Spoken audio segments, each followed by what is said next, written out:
At nasira yung makod namin dahil sa kauulan ng malakas. Ayan po sila. Oh, ay. Dito po, papunta kami sa gilid ng binakuda namin na nasira. Hop, so good mga kalaban, may itak na dala. Po. Nila yung bako dito o nasira. Ayun.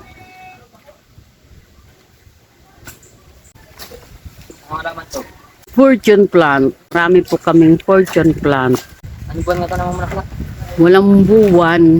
Sabi nga nila, maswerte ka daw pag nakapamulaklak ka niyan. Ba't mo tinanggal lahat ang dahon? Huwag mo tatanggal ang dahon. Ay, tatanggalin ba? Okay. Yes, mula nung tinanim namin yan, nakapamulaklak na po ako niyan 3 bisis.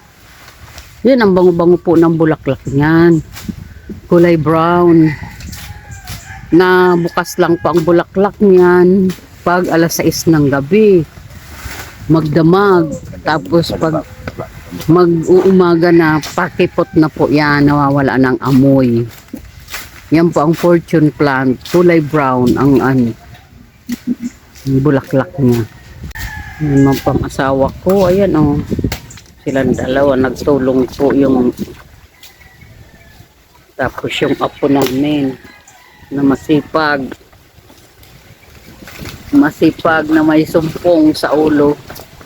Ang ganda ng panahon namin. Nag-init ngayon dito. Kaya lang basa pa po yung lupa. Ayan.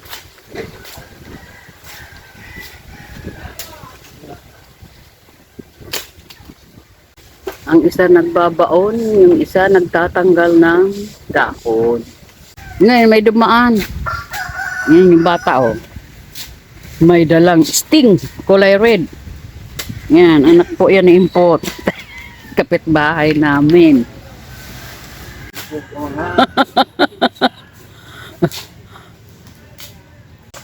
Tama na ito, Bi. Nangangawit na ako. Ang haba na.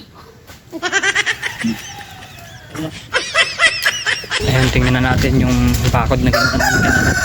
Naligo lang ako pagkatapos. Ayan na. Yan yung bakod.